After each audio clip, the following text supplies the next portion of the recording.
en tout cas, je pense que déjà, on est un petit nombre à être rentrés dans cette salle Zoom. Et donc, de nouveau, bienvenue à toutes et tous à ce forum qui est en l'occurrence une collaboration et une initiative de différentes organisations syndicales et non syndicales comme la CGT, la Fondation Rosa Luxembourg, le GLI Paris, le TUED et le réseau Alter Summit. Donc, le forum a vu la tenue de nombreuses tables de discussion, notamment 17 tables rondes avec une grande participation d'un grand nombre d'organisations venues des quatre coins de la planète. Et donc, déjà, je voudrais remercier les panélistes qui nous ont rejoints pour cette importante table ronde, ainsi que, évidemment, les interprètes qui font un travail extraordinaire durant toute cette semaine. Et un grand merci aussi à toutes les équipes techniques qui rendent ça possible avec ici sur ce plateau, un fantastique plateau. Et donc, c'est beaucoup de gens qui travaillent autour de nous et on veut les remercier chaleureusement. Donc, pour cette table ronde, on va accueillir, en tout cas dans un premier temps, 5 panélistes que je vous présenterai tout à l'heure et qui se présenteront peut-être de manière plus approfondie eux-mêmes. Ça sera une première session puisqu'ensuite, nous souhaitons avoir toutes vos réactions, vos questions. Puis, nous aurons aussi d'autres personnes qui ont participé au groupe préparatoire. Ils sont nombreuses et nombreux ici et ils alimenteront la discussion avec leurs réflexions et leur expertise. Donc, sur ce genre d'événement, nous souhaitons évidemment le débat parfois contradictoire, mais nous le souhaitons évidemment dans le respect de chacune et chacun. Et donc, vous dire que c'est important pour nous que le cadre reste respectueux et que tout abus dans ce cas pourra mener à l'exclusion du webinaire. Chose que je suis sûr, nous n'arriverons pas jusque-là. Voilà, donc lançons tout de suite les discussions. Je pense qu'on est toutes et tous conscients de l'importance de la question écologique pour l'humanité aujourd'hui dans son entièreté, et donc que cette réalité, ce contexte exige l'implication de nous toutes et tous du mouvement social et des forces progressistes dans le monde. Et donc, c'est ce cadre-là que nous voudrions poser pour cette table ronde, et c'est avec nos panélistes que nous allons débuter. Et donc, nous allons débuter par notre camarade Norbert Wangre de la CGTB Burkina. Et donc, il interviendra sur les limites et réussites des coalitions. Nous aurons ensuite Patrick Rondeau de la FTQ du Québec, qui, je pense, approfondira cette question. Puis, nous partirons vers l'Inde avec Diti Bhattacharya de la New Trade Union Initiative. Et nous passerons ensuite sur le continent américain, plus particulièrement latino-américain, avec Lida Forero de la CSA, donc la centrale des Amériques, centrale syndicale des Amériques. Puis nous terminerons cette première ronde avec Marie Bisson, qui est donc représentante ici de la coalition française Plus jamais ça. Donc, sans plus tarder, Norbert, je pense que tu es ici présent et donc tu pourras intervenir si mes sources sont bonnes. Norbert, est-ce que tu es là?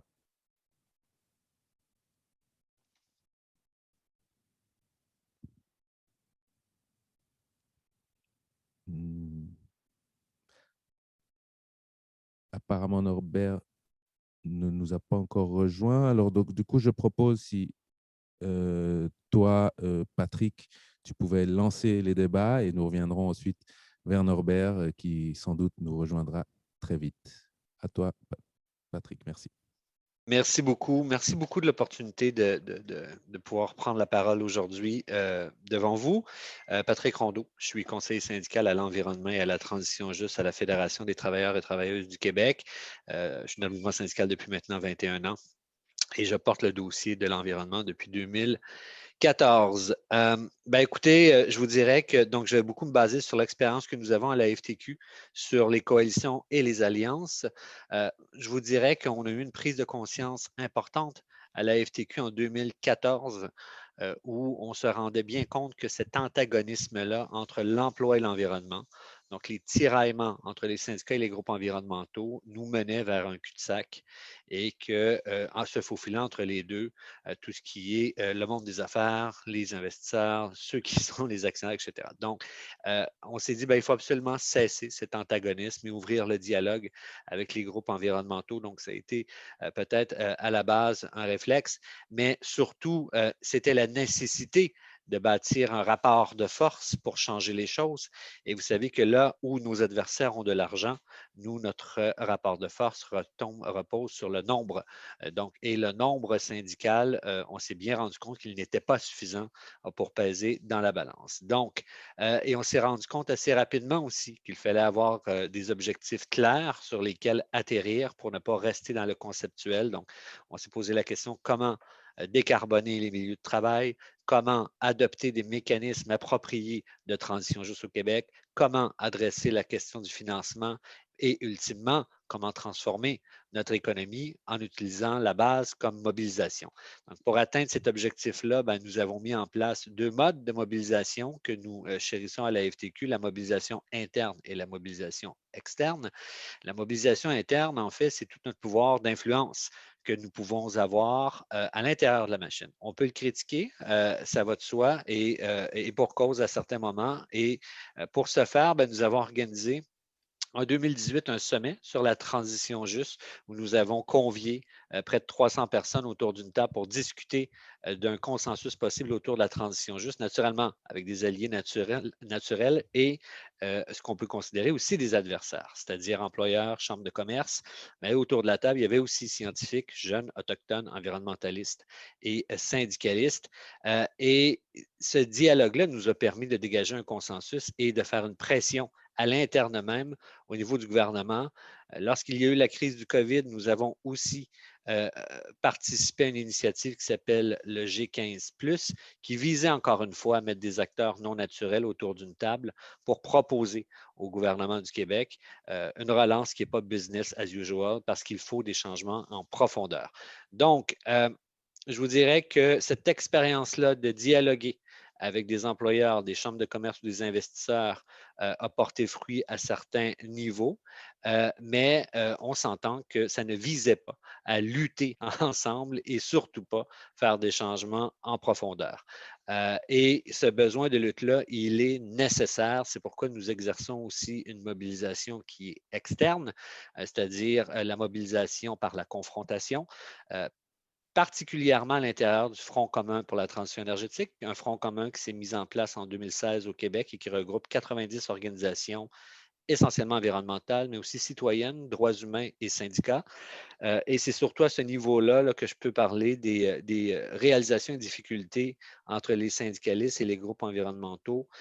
Dans un premier temps, les avantages, c'est que ça permet un dialogue entre les acteurs qui est vraiment nécessaire pour abaisser cette méfiance-là que nous avons les uns envers les autres, principalement parce que nous ne nous connaissons pas et nous pensons que nous avons des intérêts différents. Or, dans le dialogue, nous nous rendons compte qu'il y a des voies de passage beaucoup plus larges que nous l'imaginons. C'est un échange d'expertise aussi. Pour nous, il a été assez bénéfique de pouvoir échanger avec Greenpeace sur une expérience au niveau de l'environnement, des changements climatiques, de la justice climatique, mais pour eux, cela a été aussi bénéfique pour les questions d'emploi et d'économie. Et ce croisement-là des discours et des narratifs a porté fruit. Mais ça doit se faire dans le respect et plus souvent qu'autrement, une des difficultés que nous avons, c'est les perceptions que nous avons les uns vers les autres. Les syndicats sont souvent vus comme des organisations conservatrices qui ne font que protéger leur emploi et leur intérêt et ne veulent pas de changement. Or, nous savons tous que c'est faux, mais cette perception-là, elle est persistante et ultimement, de se mobiliser. Et ça peut prendre différentes formes. Ça peut être de se mobiliser par la rue, des occupations, mais c'est aussi des campagnes de désinvestissement dans les hydrocarbures, par exemple. Et nous avons aussi, au niveau fédéral, au niveau canadien, joint le réseau Action Climat. Comme vous savez, ce qui est un réseau international. Mais au Canada, la particularité, c'est que les principales grandes organisations canadiennes sont membres du réseau Action Climat, ce qui nous permet aussi de faire ce même travail-là au niveau fédéral. Vous savez, rapidement, les difficultés au niveau de la mobilisation interne, c'est qu'on s'expose au compromis et au consensus et il y a tout le temps un risque de récupération de nos narratifs, notamment au niveau de la transition juste. Vous savez, du moment où vous ouvrez le dialogue avec des groupes environnementaux et aux citoyens sur les questions de transition juste, ça devient un concept fourre-tout dans lequel toutes les luttes intersectionnelles se retrouvent et on ne s'y retrouve plus. Donc, il y a cette difficulté-là qui est possible et que nous avons vécue. Et au niveau de la mobilisation externe, ça expose aussi au radicalisme, naturellement, auquel nous ne sommes pas opposés, mais le radicalisme, pour nous, est extrêmement positif dans la mesure où il tire vers le haut ceux qui traînent un peu de la patte, mais du moment où ça devient de la confrontation entre les alliés, ce n'est plus possible. Du côté aussi de notre mobilisation interne, nous avons vu aussi un risque de récupération. Donc, il y a un danger d'ouvrir le dialogue avec nos adversaires, employeurs, investisseurs sur les questions de transition juste parce qu'ils vont récupérer systématiquement ce concept-là aussi et en faire de l'éco-blanchiment. Et dans tous les cas, et je vais vers la conclusion, je dirais que les deux sont nécessaires, la mobilisation interne et externe. Donc, d'exercer ce pouvoir d'influence, d'ouvrir le dialogue, mais de lutter tout à la fois. On voit des gains au niveau du Québec, on voit des gains aussi à l'international par notre affiliation au réseau Action Climat. Ça permet aux constituantes environnementales et syndicales de la Convention cadre d'avoir un meilleur dialogue à ce niveau-là. Et ces mobilisations-là, je vous dirais, doivent prendre de l'ampleur vers la COP 26 où les mêmes forces et faiblesses seront mises à l'épreuve dans les mois qui suivent, mais nous ne pouvons plus, en tant que mouvement syndical, nous isoler. Nous devons ouvrir ce dialogue, nous devons bâtir une mobilisation, nous devons bâtir un rapport de force et la clé repose sur le dialogue pour ultimement changer notre paradigme économique. Merci beaucoup.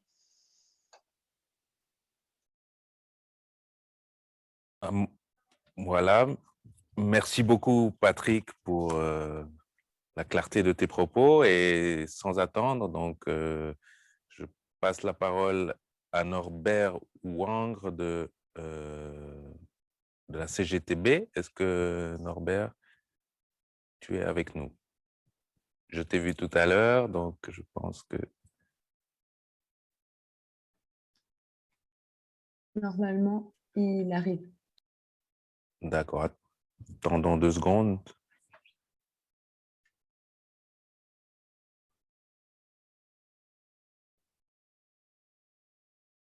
Voilà, à toi, bon. Norbert. Bienvenue.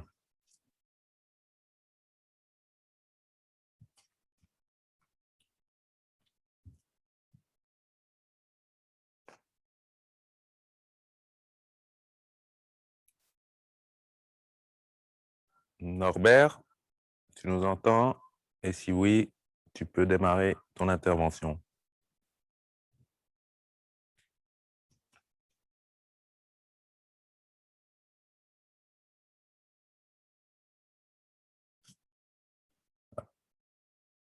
Oui, Norbert, à toi la parole. Convention de la CGTB.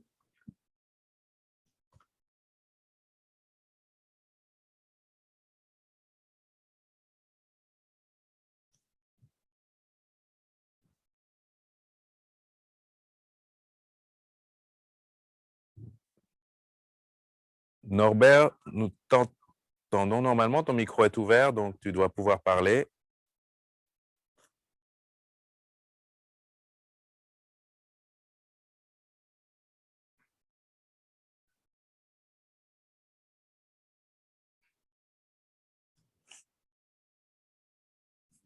Norbert, est-ce que tu nous entends? Tu nous fais signe si tu nous entends? Bon, apparemment, quelques difficultés avec Norbert.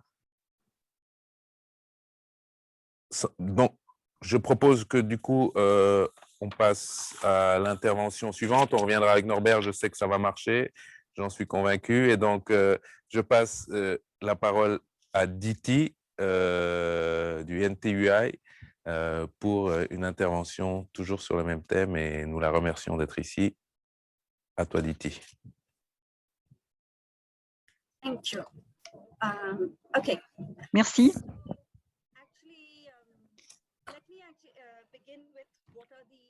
Permettez-moi de commencer par évoquer les problèmes que nous avons rencontrés en ce qui concerne les alliances. Comme l'a dit de manière très éloquente Patrick, il existe deux types d'alliances que l'on essaye de créer dans tous les pays, je suppose, une alliance interne, une alliance externe. Alors, s'agissant des alliances internes, dans la création d'une alliance sociale qui dépasse les alliances syndicales, dont on a peut-être un peu plus l'habitude, eh bien, vous devez savoir qu'il existe des formes multiples d'organisation au sein de telles alliances. Et comme il l'a dit de manière un petit peu brutale, les syndicats sont souvent des organisations conservatrices et il y a vraiment des difficultés sous cet angle. C'est un petit peu la même chose avec les alliances au niveau national. Lorsqu'on essaye de créer, de construire une telle alliance, il y a souvent des difficultés. Lorsque NTUI a été créé, nous avions décidé de manière très claire que nous allions dépasser les confins des syndicats habituels et nous allions organiser les travailleurs pas seulement en fonction de questions propres au travail, mais on a pris en considération aussi les vécus des différents intervenants. On parle ici essentiellement de personnes autochtones qui travaillaient dans des forêts. Ce ne sont pas vraiment des emplois dont nous parlons ici, ce sont vraiment des activités qui permettent à ces différents individus de survivre. Et il s'agissait de les inclure dans le mouvement syndical. Et donc, je dirais que cette décision a été déterminante puisque nous avons décidé très tôt de, en quelque sorte, d'établir une passerelle.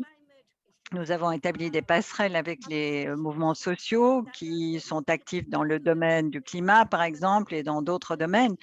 Et tout cela est vraiment très important pour le mouvement syndical, mais historiquement, le mouvement syndical ne s'est jamais préoccupé de ces questions. Et il était donc important d'essayer d'intégrer tous ces éléments dans des alliances qui seraient beaucoup plus robustes. C'est sans aucun doute un problème très déterminant, une question déterminante. Nous avons ainsi pu établir un lien avec les mouvements des paysans, des agriculteurs en Inde. Vous devez savoir peut-être qu'en Inde, c'est un mouvement qui est très important. Et donc, il ne s'agissait pas de créer une alliance syndicale avec les agriculteurs, une alliance qui ne s'appuierait que sur la lutte contre les multinationales. Non, il s'agissait également de veiller à assurer la sécurité alimentaire, de veiller à un équilibre écologique dans le pays tout entier. Voilà un petit peu quels sont les principes clés qui sous-tendent nos alliances à l'échelon national. Cependant, lorsqu'il s'agit d'alliances à l'échelon externe ou international, vous savez que nous sommes très engagés en ce qui concerne le climat et comme l'a dit Patrick, cela concerne aussi des emplois et des environnements et l'environnement. Alors, doit-on construire une usine dans un environnement donné va créer de la pollution, va avoir un effet dommageable sur l'environnement immédiat, comment à la fois protéger les emplois. Donc, nous sommes engagés dans une lutte constante et c'est un problème qui est particulièrement difficile à résoudre pour les syndicats. Je me souviens d'une usine appelé Starlight, et les personnes vivant dans cet environnement étaient opposées puisqu'il y avait la population locale d'une part, les organisations syndicales d'autre part. Donc, la lutte est constante.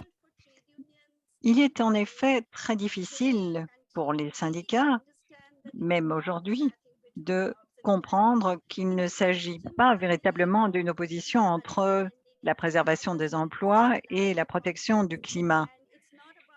Il faut voir les choses dans un contexte beaucoup plus large.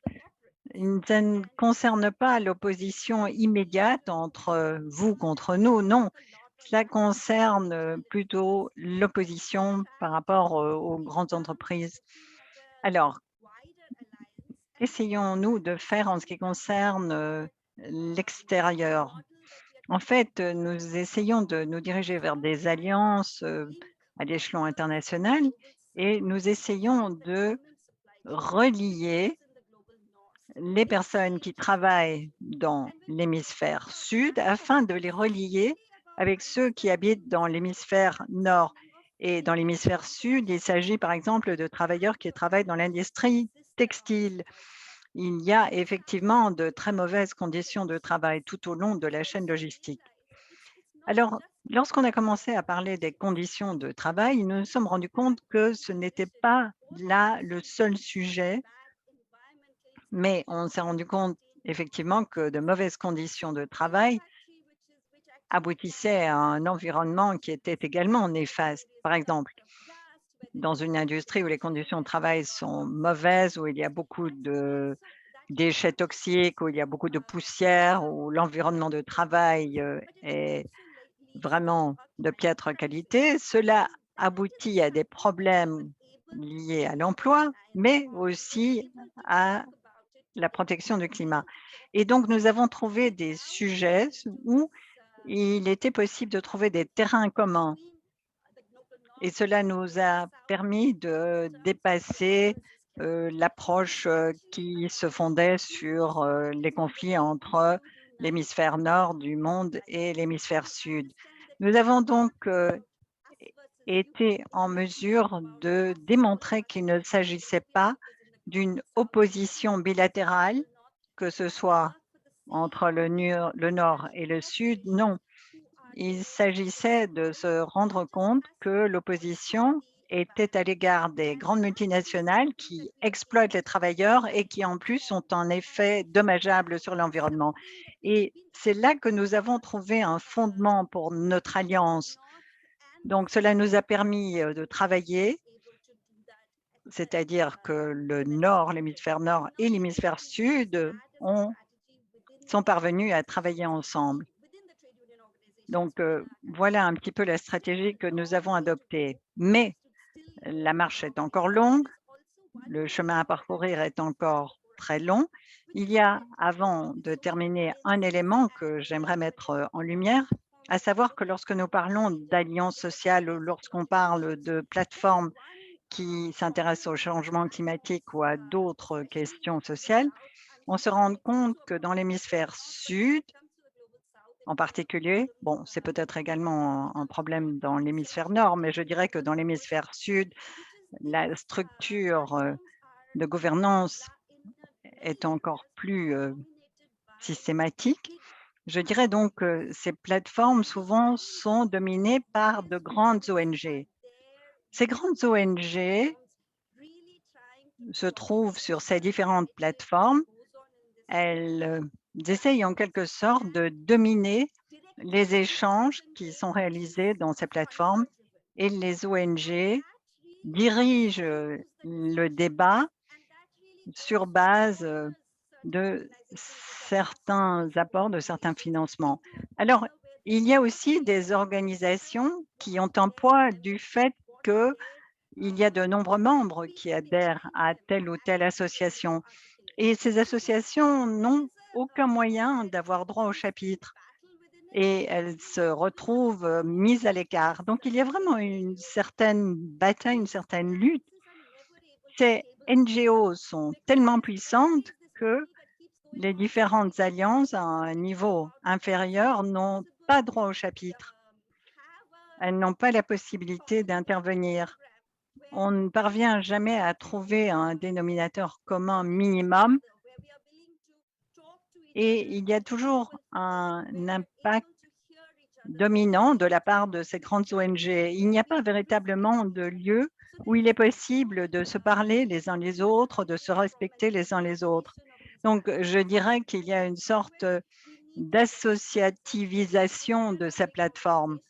Et je dirais donc que ces grandes organisations, ces grandes ONG écologiques ou d'autres natures au sein de ces plateformes, elles doivent se rendre compte qu'elles défendent certaines idées, mais il y a aussi des organisations qui représentent une masse d'individus et ces organisations-là ont dû batailler pour parvenir à réunir les individus autour d'un consensus et puis tout ce monde se retrouve sur ces plateformes et il y a toujours cette lutte. Merci, j'en resterai là. Merci beaucoup, Diti, pour cet éclairage très important et intéressant, notamment sur les rapports Nord-Sud. Nous y reviendrons sans doute plus tard dans la discussion. Donc, je vais donner la parole à Norbert. Est-ce que Norbert, cette fois, tu peux nous rejoindre? Nous t'écoutons. Tu dois allumer ton micro.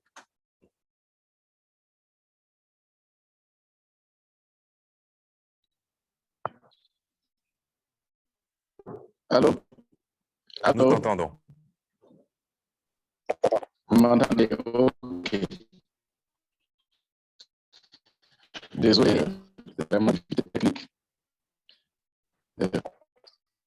Ça va maintenant? Je pense que la connexion est un petit peu mauvaise. Réessaye, s'il te plaît.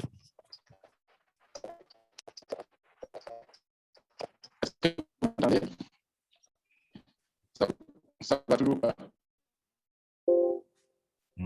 Je crains que la connexion a quelques petits soucis. Je propose que nous réessayions encore tout à l'heure.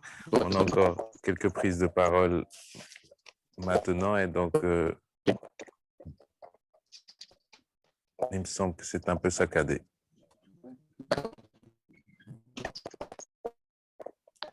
Voilà, Norbert. Du coup, je propose de donner la parole à Lida Forero de la Confédération syndicale des Amériques. Peut-être, avant que tu interviennes, tu souhaiterais que l'on passe une vidéo.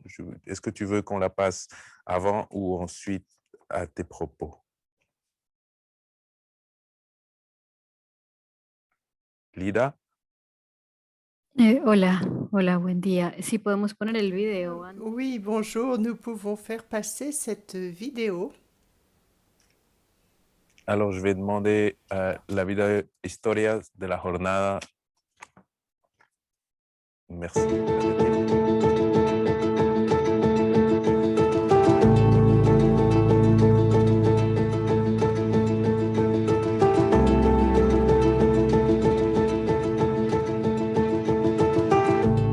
Surgimos como Jornada Continental por la democracia y contra el neoliberalismo, con un acuerdo entre movimientos y organizaciones sociales en noviembre de 2015, a 10 años de la victoria popular contra el Área de Libre Comercio de las Américas, ALCA.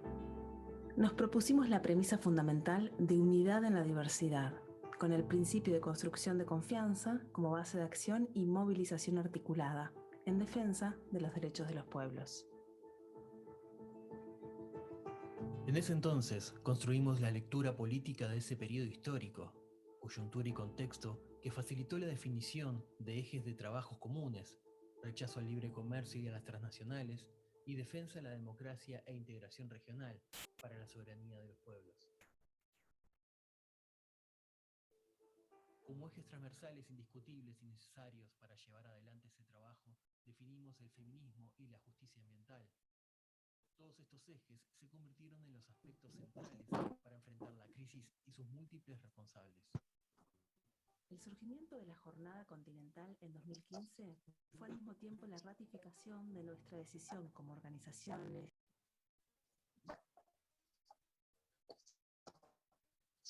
y la construcción de un sujeto político colectivo, ratificaron la necesidad de resistir articuladamente a los nuevos ataques que se veían venir contra la democracia en la región, con el ascenso de los autoritarismos y el fascismo como características sobresalientes.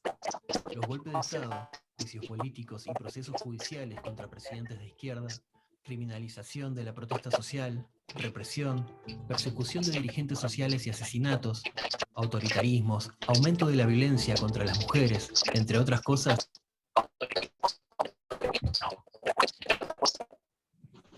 caracterizado a la turbulencia política acontecida desde 2015 hasta hoy, que ha sido enfrentada a partir de la unidad que construimos articuladamente como movimientos, organizaciones y procesos políticos, siempre en apertura a la participación e integración de otros sectores y al diálogo con fuerzas y partidos políticos afines a la lucha por el cambio del sistema y la construcción de la solidaridad internacionalista. Desde 2015 hasta 2020, como jornada realizamos diversas acciones continentales de movilización, lucha y resistencia. Alternando las acciones centralizadas y descentralizadas, logramos movilizaciones contundentes por la construcción y defensa de la democracia y la integración regional, para construir la soberanía de los pueblos. Montevideo 2017 y La Habana 2019 fueron hitos en el proceso de construcción programática de nuestra agenda unitaria, desde la diversidad que nos caracteriza, siempre con el fuerte componente de la movilización popular. Nos hemos posicionado en momentos clave de la coyuntura política del continente. Denunciamos el golpe de Estado en Bolivia, rechazamos el acuerdo comercial entre la Unión Europea y el Mercosur, la injerencia y los ataques continuos a la soberanía de Cuba y Venezuela, y la judicialización contra líderes sociales y políticos de izquierda. También nos solidarizamos con el pueblo colombiano ante la interminable ola de violencia contra sus líderes sociales, con el pueblo estadounidense agobiado por Donald Trump y el racismo policial e institucional, y también con el pueblo chileno movilizado contra el despojo del gobierno de Sebastián Piñera y por la reforma de la Constitución heredada del dictador Augusto Pinochet. Esos fueron algunos momentos de inflexión en los que nos movilizamos en defensa de la democracia en nuestra región.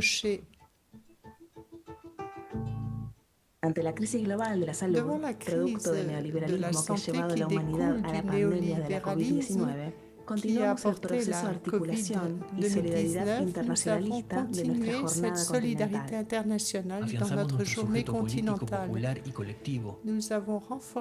Analizamos los desafíos y materializamos en unidad nuestras agendas et modifier ensemble nos agendas pour construire la réponse globale des peuples à la crise.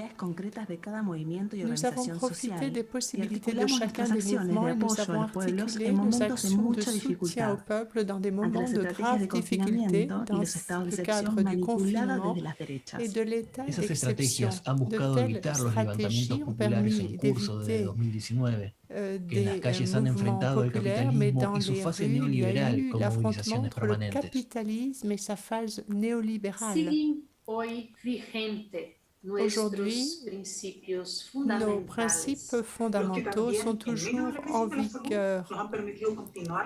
Nous avons continué la convergence de diverses actions et notre réponse politique. Nous continuons à réagir en tant que journée continentale contre le néolibéralisme. Nous continuons à créer cette unité dans la diversité. La solidaridad internacionalista y la construcción de la soberanía de los pueblos. Seguimos en lucha. Nous continuons la lutte.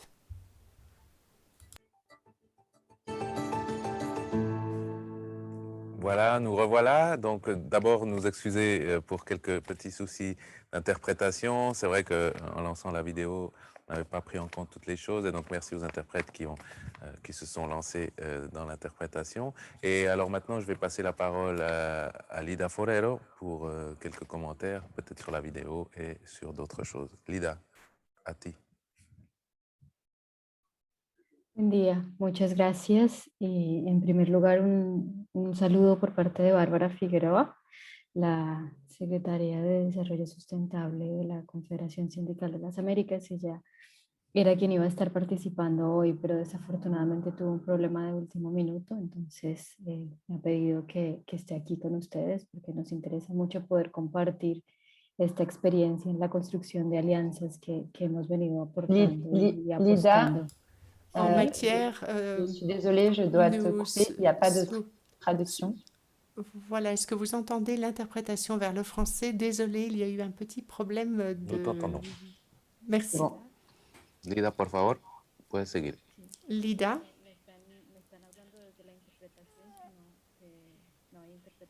Alors, il y a interprétation, si, pas de problème, vous pouvez continuer, oui. Lida, puedes continuar.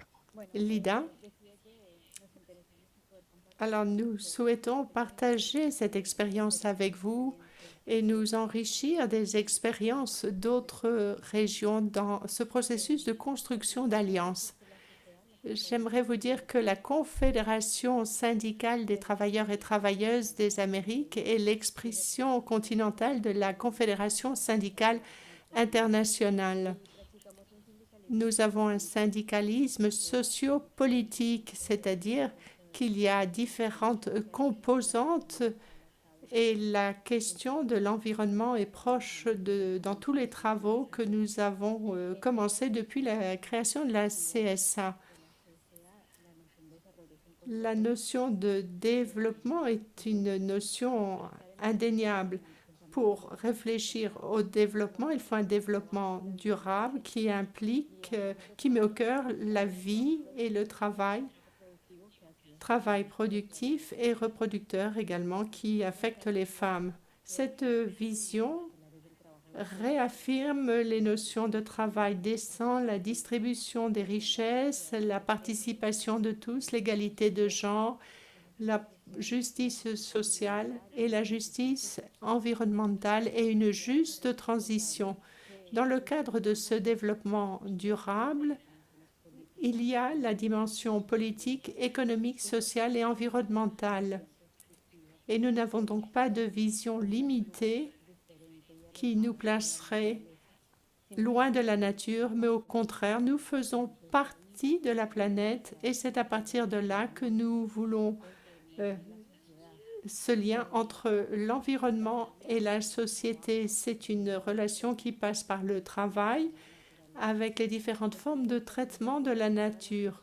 La crise de l'environnement va donc au-delà du besoin de réduire les émissions de gaz à effet de serre ou de changement d'emploi. Et voilà pourquoi notre organisation, dans le cadre de la CSI, s'inscrit dans cette approche. Il n'y aura pas d'emploi sur une planète morte, mais nous savons que cette relation, ce lien avec la nature doit être formulé à nouveau. Voilà pourquoi nous devons changer le modèle de production et de consommation et nous avons des solutions qui nous engagent dans cette transformation.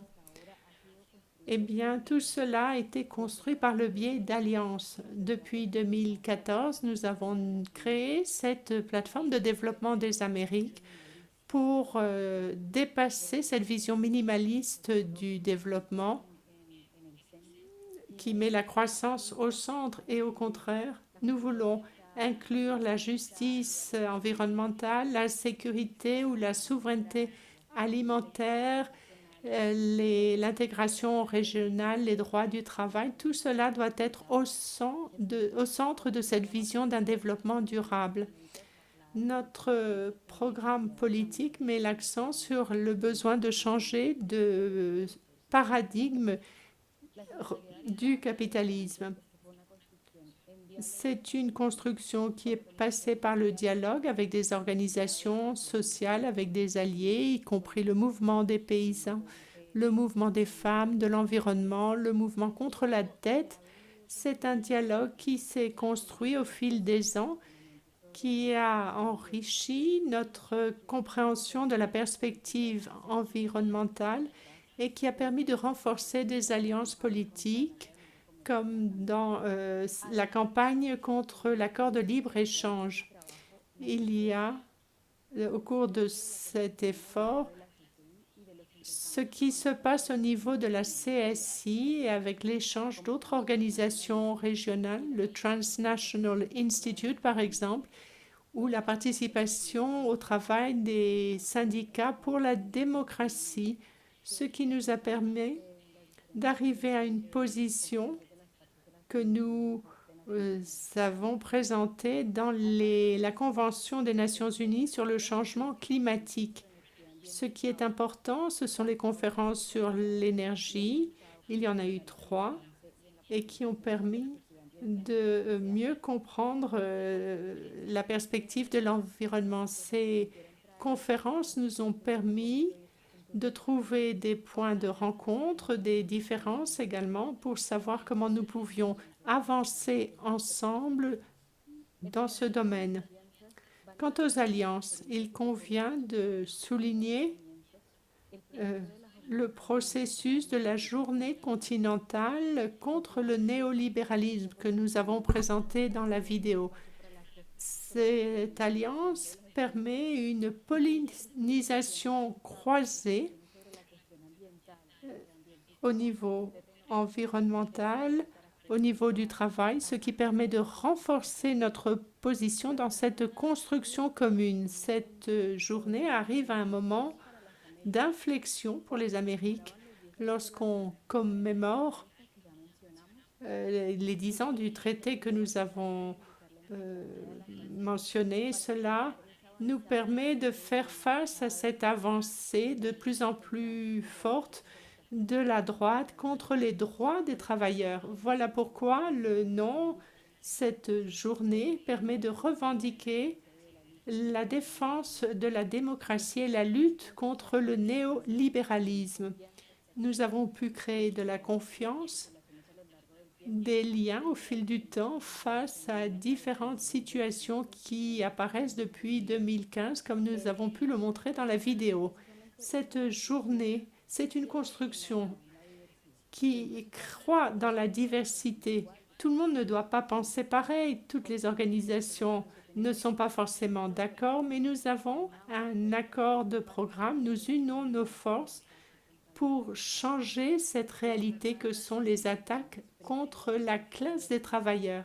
C'est donc l'expression de cette diversité. Il y a différents mouvements, différentes stratégies, mais nous défendons tous la démocratie dans cette lutte de classe contre le pouvoir des corporations. Il y a eu des moments fondamentaux qui ont montré la solidarité par rapport au peuple attaqué en Colombie, au Honduras, au Brésil, au Chili. Et nous avons refusé le fascisme. C'est une unité internationale contre le fascisme qui est essentielle dans notre lutte pour la défense de la démocratie sur le continent. Nous sommes dans une région aux Amériques où ces assauts contre la démocratie sont constants. Ils augmentent. Le conservatisme politique fait qu'il y a augmentation de la violence contre les organisations sociales. Nous sommes conscients de cette réalité. Nous savons que nous pouvons y faire face qu'ensemble unis. Nous voulions vous partager cette expérience et continuer ce débat constructif avec vous. Muchas gracias, Lida, por esas palabras. Merci, Lida, de ces paroles. América Latina. Depuis l'Amérique latine. Pues vamos a intentar otra vez Nous allons maintenant el compañero Norberto. Retrouver Norbert, est-ce que tu nous entends et est-ce que tu peux commencer ton intervention? Est-ce que Norbert est là? Je ne le vois pas. Bon, Norbert, on a une vidéo de son intervention. Je propose qu'on donne par contre d'abord peut-être la parole à Marie Buisson de Plus jamais ça. Et ensuite, nous essayerons une nouvelle fois avec Norbert. Nous allons insister, c'est important. qu'il nous parle de vive voix et si ce n'est pas possible, nous passerons la vidéo. Voilà, Marie, s'il te plaît, à toi. Merci, bonjour à toutes et à tous et merci pour ces interventions qui sont riches et vraiment intéressantes en regard de notre expérience française. C'est moi qui interviens pour Plus Jamais Ça, je suis militante de la CGT, mais m'accompagnent et ont rédigé avec moi d'autres camarades du collectif français Plus Jamais Ça, qui sont Julien Rivoire d'Attaque et puis François Chartier de Greenpeace, qui sont connectés, un camarade de la Confédération paysanne, mais qui n'a pas pu se connecter. Donc en France, les doubles mouvements des Gilets jaunes, le mouvement de contestation des Gilets jaunes d'un côté, et l'émergence des manifestations des jeunes pour le climat, nous ont un peu toutes et tous bousculés ces dernières années. Associations écologiques comme organisations syndicales. Et il est vraiment intéressant de constater que ces évolutions se retrouvent à l'international. Ça nous aide, nous, à réfléchir aux raisons de la constitution de cette alliance. Évidemment, il y a certainement des causes communes à chercher dans l'accélération des crises économiques et des conséquences environnementales sur toute la planète. Ce sont des réveils, peut-être un peu tardifs, tant les urgences sont fortes, mais ce sont bien pour nous des évolutions extrêmement positives. Notre coalition française, Plus Jamais Ça, a vu le jour entre octobre 2019 et janvier 2020, à la suite d'un débat entre plusieurs de nos organisations au contre-G7 d'août 2019 qui avait lieu. Avant, nos organisations avaient déjà activement participé à la coalition Climat 21.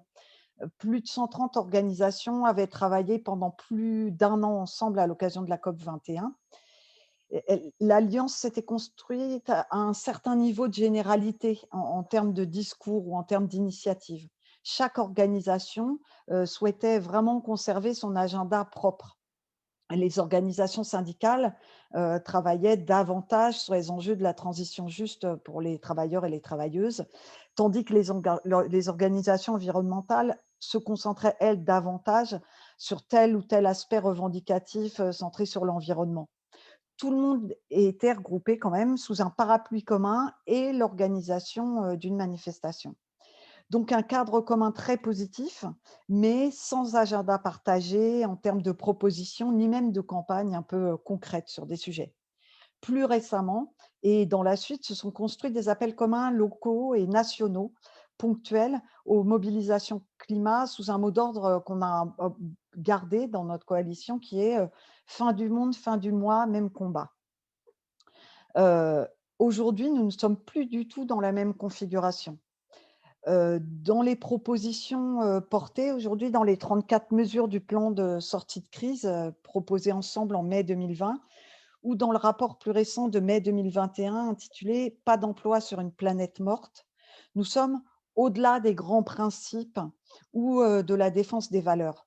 Nous portons ensemble des propositions très concrètes pour défendre ou acquérir des droits sur la protection des salariés, la reconversion, la sécurité sociale professionnelle, un nouveau statut du travail salarié, l'augmentation des salaires, des propositions de financement, d'extension des services publics, etc. Des propositions assez fournies. De fait, nous en sommes arrivés au point où nous sommes capables de confronter nos points de vue, et ça a été dit plusieurs fois, y compris nous assumons ce qui reste aujourd'hui en débat entre nous, avec la conviction partagée qu'on n'arrivera pas à avancer chacun dans son couloir.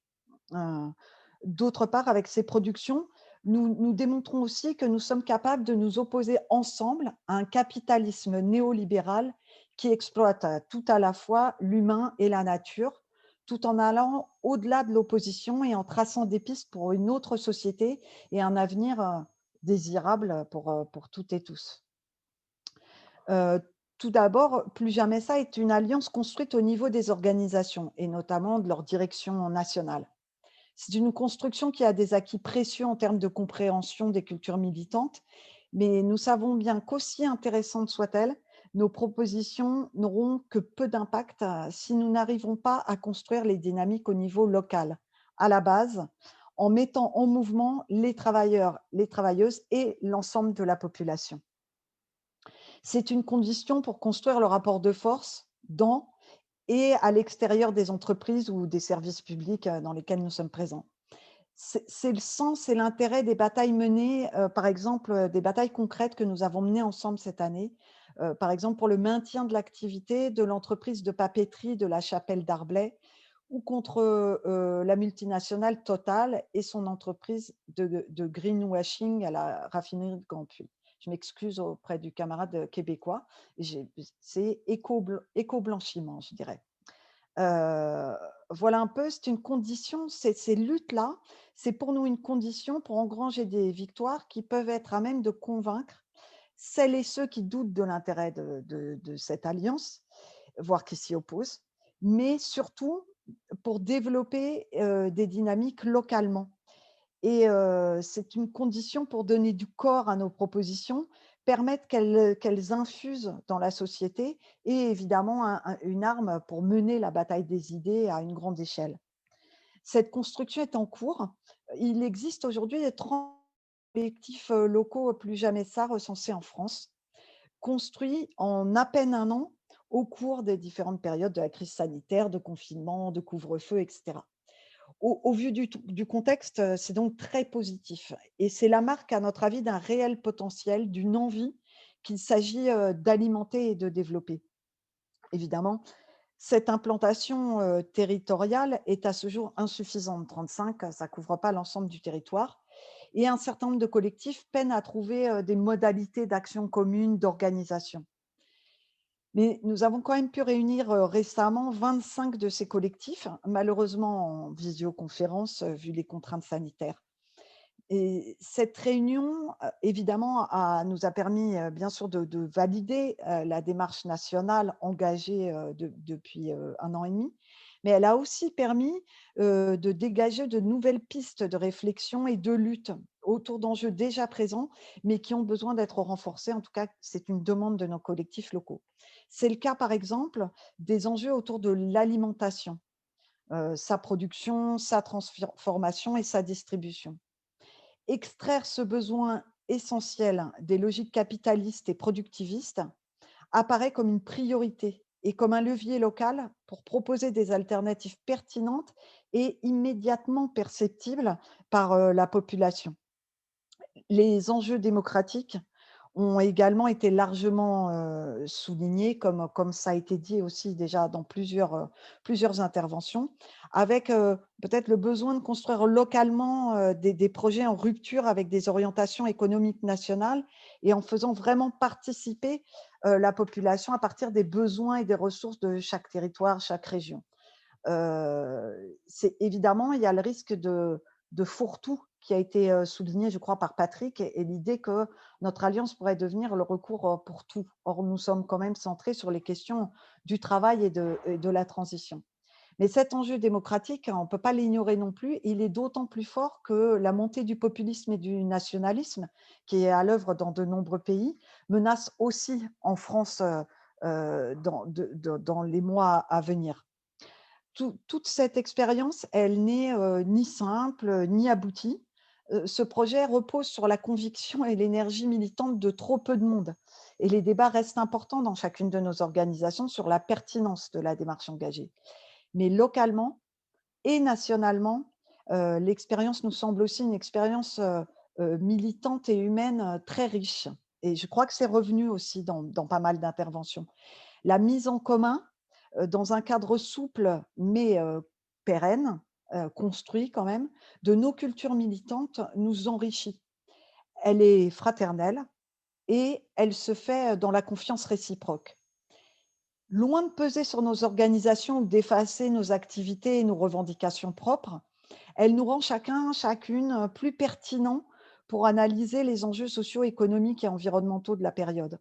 Elle donne du crédit et des débouchés immédiats à nos luttes pour l'emploi, pour l'environnement. C'est ce qu'il apparaît de cette expérience. Nos revendications débattues, appropriées et portées localement, passées au crible des travailleurs, des travailleuses et de leurs connaissances fortes de leur travail, peuvent à la fois avoir des effets immédiats sur les conditions de vie et de travail et également porter des perspectives de transformation de toute la société. À charge donc pour notre coalition nationale d'être capable de bouger et d'évoluer en fonction des retours d'expérience des militants et des militantes, d'être solide sans nous crisper, de mener des débats sans cultiver les oppositions et de ne jamais oublier que nous avons besoin de rassembler et de convaincre plus de monde, toujours plus de monde autour de nous. Voilà.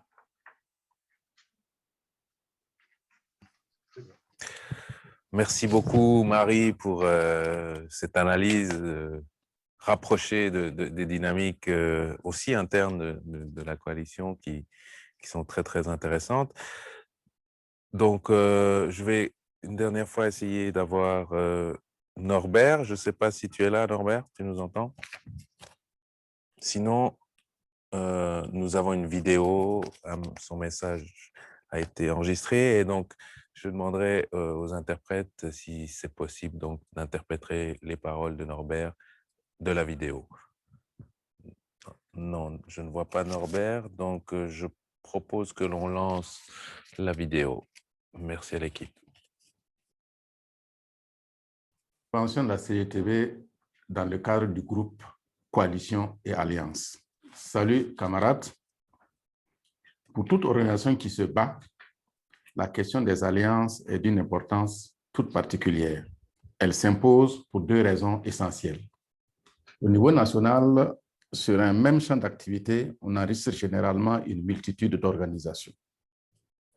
A fortiori, lorsqu'on considère des organisations de différents types, on observe à l'échelle d'un même pays une foultitude de structures. La solution à cet émiettement et à cette grande diversité, c'est l'unité d'action qui permet aux organisations animées d'une réelle volonté de se retrouver et de se battre, de se mettre ensemble autour d'une plateforme commune. Au niveau international, le phénomène de la globalisation est marqué par une influence de plus en plus pesante des organisations régionales et internationales sur la vie socio-économique et même politique des États. Cette situation impose aux organisations de travailleurs et plus globalement aux organisations de la société civile de tisser des liens pour s'informer et se soutenir mutuellement. Sur quelle base construire ces alliances? Les alliances se construisent avec des organisations ayant le même objet, par exemple des syndicats, des organisations de droits humains, des associations de développement, ou de types différents, pouvant même intégrer des organismes étatiques ou des partis politiques. Les alliances se constituent à diverses échelles, locales, nationales, sous-régionales, régionales, internationales. Bien entendu, pour être viables, les alliances doivent se fonder sur une plateforme consensuelle, comprenant nécessairement un objet, un mode de fonctionnement et des moyens d'action. Concernant l'objet, il s'agira pour les organisations de mettre en avant les points de convergence et d'écarter les questions qui divisent. La perspective de la coalition est généralement à moyen ou court terme, mais autant que possible, notamment si les acteurs partagent une même vision, le long terme peut être envisagé dans le sens d'une alternative autour d'un modèle économique et social. En tout état de cause, les coalitions devraient prêter une attention particulière aux aspects ci-après. La direction de la coalition et la prise de décisions doivent être les plus consensuelles possibles. L'esprit d'ouverture et de concession doivent prévaloir pour favoriser l'action commune. Il importe de privilégier la solidarité en lieu et place de la concurrence. De ce point de vue, les organisations les mieux implantées devraient soutenir les plus faibles. Ensuite, éviter au niveau des organisations la dispersion dans de multiples coalitions au risque de perdre toute efficacité. Concernant spécifiquement les organisations syndicales, elles devraient œuvrer à corriger la faible présence dans le débat sur les questions écologiques. Il faut veiller à préserver l'autonomie des organisations. il faut prendre en compte les manœuvres des pouvoirs et du patronat visant à neutraliser les organisations et les coalitions à travers des tentatives d'infiltration ou de contrôle des structures combatives. En développant la vigilance sur ce danger, les organisations trouveront les voies et moyens de contrer les tentatives d'empêcher, d'affaiblir ou de disloquer les coalitions.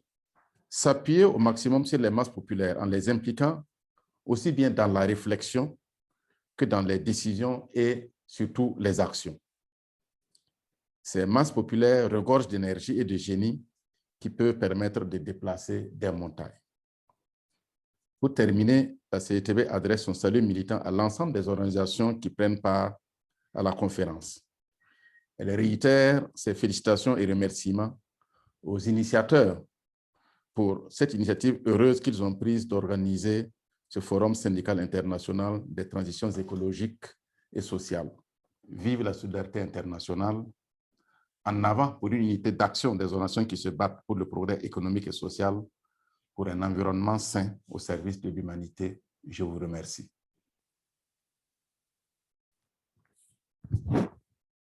Voilà, donc nous remercions Norbert pour ses paroles. On souhaitait l'avoir en direct et c'est sûr que nous vivons en plein les difficultés et la fracture numérique. Et donc, mais nous avions proposé cette vidéo qui est tout à fait utile dans cette situation. Donc, nous avons entendu les 5 premières interventions. Elles ont été riches de contenu, de réflexion. Je ne vais pas essayer d'en faire une synthèse. C'est difficile lorsqu'on est ici sur le plateau, mais je retiens plusieurs éléments qui peuvent être approfondis dans la discussion que nous ouvrons maintenant. Et je vous demande si vous avez des questions, n'hésitez pas en tout cas à les mettre sur le chat pour que nous puissions en discuter. Mais je retiens l'importance de mobiliser non seulement en externe les organisations, mais aussi en interne. Patrick nous parlait de leurs pratiques dans ce domaine et de l'importance des coalitions pour bâtir les rapports de force nécessaires à des changements sociaux et politiques. De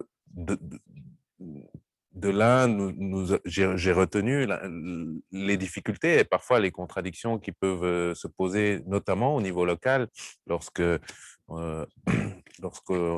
évalue l'impact d'une entreprise sur une communauté et donc les difficultés qu'il peut y avoir parfois à faire collaborer travailleurs, travailleuses et habitants de la communauté dans des situations de crise.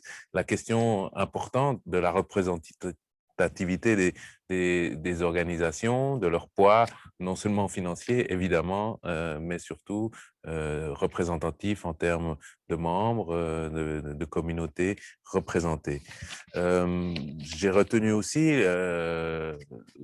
la proposition et le grand travail qui a été fait en Amérique latine avec cette construction d'un plan vraiment de développement entre différents types d'organisations qui est un travail, j'imagine, de longue haleine et qui nécessitait un processus que Marie nous a décrit de manière très intéressante de la dynamique qu'il peut y avoir dans une coalition et donc le début de la coalition, après quelques mois ou années, elle peut revêtir une toute autre dynamique et une construction notamment de confiance, et ce qui permet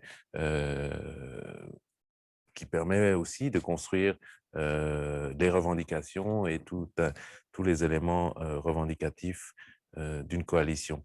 Et de nouveau, nous revenons au local qui me semble être mise en avant par beaucoup des intervenantes et intervenants, l'importance et la nécessité de la dynamique locale et donc que l'Alliance se construise également au niveau local. De Norbert, je retiens l'importance d'éviter la dispersion. Toutes et tous, nous participons sans doute à de nombreuses coalitions et il est parfois difficile de jongler entre toutes ces implications et peut-être c'est un point à approfondir pour gagner en efficacité. Et ensuite, pour terminer, peut-être la question de l'implication des masses, des populations dans ces dynamiques-là que nous impulsons semble être un point partagé et à développer. Donc, ce que je vous propose maintenant, puisque je n'ai pas beaucoup de questions sur le chat, juste une question qui demandait à chacun d'entre vous votre avis sur les apports réciproques que peut amener la participation à des coalitions, l'apport des organisations environnementales aux syndicats sur les questions environnementales et l'apport des syndicats sur la question sociale aux ONG ou au mouvement climatique. Donc, j'ai cette question, mais ce que je voulais maintenant proposer, c'est à nos discutants, on dira, ou discutantes. Donc, il y a beaucoup de personnes qui ont participé au groupe de travail, qui sont ici avec nous. Et donc, je voudrais leur demander si elles souhaitent réagir à ce qui a été dit, apporter des éléments complémentaires, débattre, s'opposer peut-être. Donc, voilà, je leur demande de lever la main et je leur donnerai la parole pour des interventions. Donc, il faut toujours une première personne qui casse la glace. Et donc, j'attends de voir qui souhaite s'exprimer maintenant. Voilà, je vois Pablo Frutos de Comisiones Obreras. Pablo, a ti. Bueno, buenas tardes a todas, a todas y a todas, y un saludo sindical. En primer lugar, dar las gracias a la CGT y a Rosa Luxemburgo por la organización de este foro, que nos está permitiendo con distintas lenguas poner de manifiesto las cosas que estamos haciendo, ¿no? Yo haría una primera valoración muy positiva, que yo creo que todo el mundo, todas las organizaciones llegamos a la misma conclusión, ¿no? Tenemos el mismo diagnóstico, pero no sabemos cómo, o creo yo que no sabemos cómo enfrentarnos. Nous ne savons pas comment faire face. Quelques instants, vous avez l'interprétation vers le français. Est-ce que vous entendez l'interprétation? Oui, nous l'entendons. Merci, excusez-nous. Dale. C'est bon, c'est bon. Pablo. Eh bien, à la lueur de ces interventions, je vois que nous arrivons au même diagnostic. Ce qu'il faut maintenant, c'est de passer du diagnostic à l'action. Lutter contre ce qui nous nuit en tant qu'être humain, en tant que travailleur, car c'est un des problèmes que nous avons rencontrés récemment. Nous sommes des travailleurs et des travailleuses dans les différents continents, dans les différents pays, mais nous n'avons pas toujours la même perception de ce que représentent les classes de travailleurs et comment travailler pour arriver à un monde meilleur. Les alliances sont essentielles. Je crois qu'il faut renforcer ces alliances. Nous avons un ennemi commun, le néolibéralisme, le capitalisme, le fascisme. C'est en fait oublier la culture de classe, ne plus avoir cette culture de classe. Il est difficile de changer la donne, ce qui ne veut pas dire que nous devions rester les bras croisés. Il y a le championnat de football et on peut voir quelle mobilisation cela suscite lorsqu'une équipe gagne ou perd.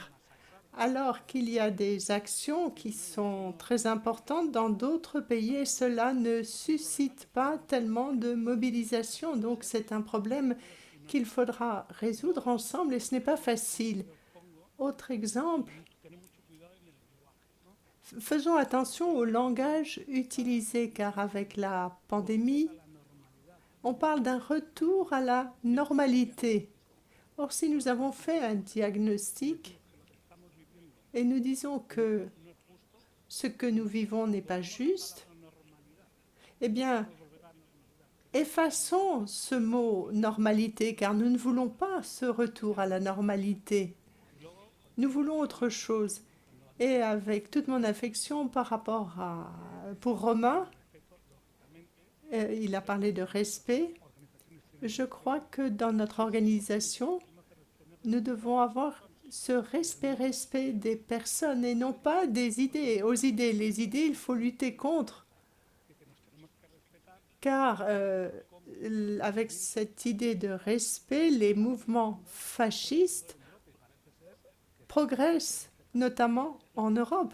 Non, ce n'est pas les idées qu'il faut respecter. Les idées, il faut les combattre. Nous sommes là pour combattre ces idées afin d'arriver à un monde plus juste. Et Comisiones Obreras, du fait de son histoire, est favorable aux coalitions et aux alliances. Et pour ce qui est des groupes d'écologie, cela fait longtemps que nous travaillons avec les 5 plus grandes organisations environnementales d'Espagne, les plus importantes. Nous discutons avec eux, ces organisations sur la base de documents. Et cela nous a permis de comprendre ces problèmes de l'environnement et eux de comprendre les problèmes de l'emploi. Et l'antagonisme entre emploi et environnement existe même au sein de notre organisation.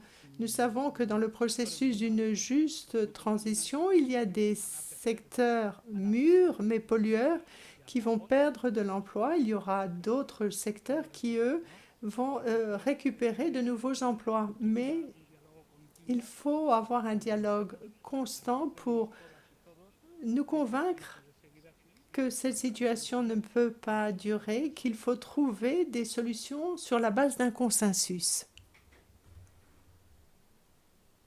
Muchas gracias, Pablo, por tu intervención. Invito Merci a de cette las y los intervention, demás Pablo, a et pedir palabra j'inviterai les y autres participants à demander la parole intervenir et à intervenir. aux camarades du groupe de travail. Nous étions plusieurs, voilà.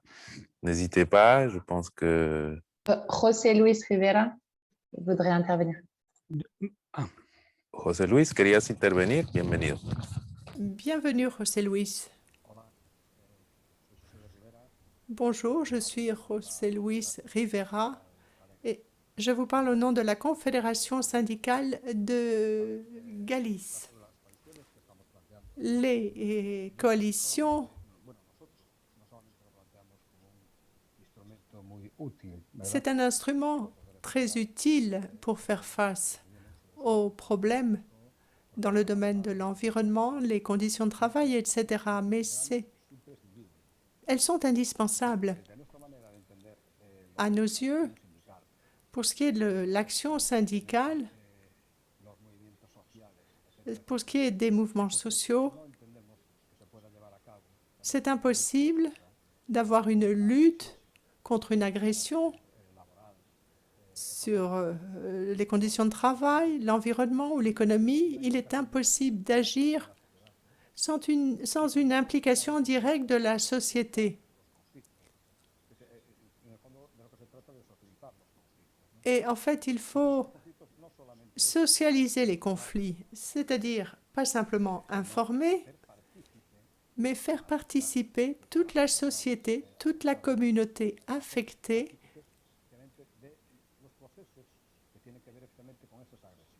dans le processus qui découle d'une telle agression. Alors, voilà pourquoi je ne pense pas qu'il soit possible de ne pas impliquer tous les groupes en jeu. Dans les coalitions avec lesquelles nous travaillons, je vais vous donner quelques exemples au niveau local. En Galice, nous sommes préoccupés de la dérive de privatisation avec ce qui est impulsé par les gouvernements de l'autonomie ou au niveau central en matière de santé publique, avec toutes les dérives que cela implique. Nous n'allons pas agir simplement au niveau du syndicat. Bien sûr, il y a des problèmes de conditions de travail, mais il y a des problèmes sociaux qui affectent nos voisins, qui affectent toutes les personnes qui voient que la baisse de la qualité des soins de santé les affecte. Nous avons donc une plateforme SOS, Santé publique en Galice, qui existe depuis longtemps. Nous avons plus de 100 entités qui y sont représentées. Nous n'allons pas appeler chacun par son nom pour traiter de ces problèmes, et nous essayons de donner un espace à toutes les entités qui, dans une plus grande ou moindre mesure, représentent la société de Galice. Si, par exemple, nous sommes affectés par les abus provoqués par les multinationales, par les entreprises de production d'électricité telles que Enesa qui ont été privatisées en Espagne, il n'y a plus de service public de l'électricité. Oui, il y a d'autres entreprises qui sont en partie publiques comme Endesa qui est en partie italienne. Et nous avons donc une extraction minière prédatrice où l'on gaspille les mesures, où l'on provoque des fermetures. On veut nous envahir avec des centrales hydrauliques. Ils veulent monter 200 plateformes hydrauliques dans notre pays, dans nos montagnes. Eh bien, bien entendu, nous nous mobilisons avec les mouvements d'agriculteurs, etc. C'est le seul moyen d'agir, c'est avec ma formation, avec une prise de conscience, en présentant des alternatives sur la base d'une participation active, nous allons arriver à créer cette mobilisation. Il n'y a pas d'autre chemin à nos yeux. En tout cas, voilà notre expérience. Pour créer cette mobilisation, il faut faire participer toute la société, comme le disait notre camarade d'Afrique. Il faut pour cela un effort de solidarité, de compréhension et d'humilité.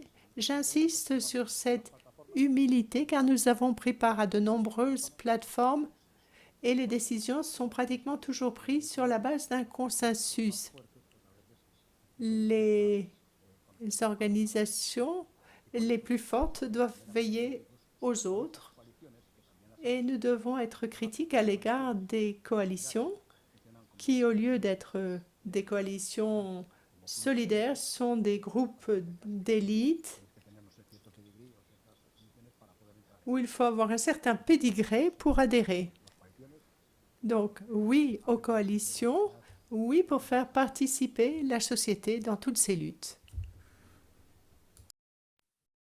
Muchísimas gracias, José. Tengo ahora Merci, José. J'ai encore deux intervenciones, entonces les pediré al compañero Eduardo, y Marca va después de presentarse también, y después tendremos también Uznu de Turquía. Et ensuite, nous aurons Eduardo, de adelante. Turquie. Eduardo, tu as la parole.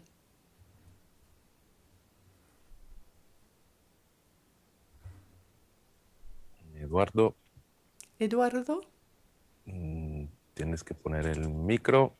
Alors, il faut activer ton micro et la vidéo, si tu en as une. Bueno, parece que Eduardo no está, entonces le daré la palabra a Markava Kalmus-Saerva. Si te puedes presentar también y tu peux également te présenter tout d'abord tus propuestas. Et nous faire part de tes propositions.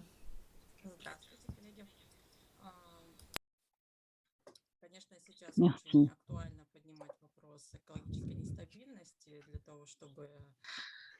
Merci. En fait, étant donné l'instabilité et la précarité, je dirais qu'il est très, très important de préparer notre société à des actions d'analyse et dans la mesure du possible, prendre également des mesures préventives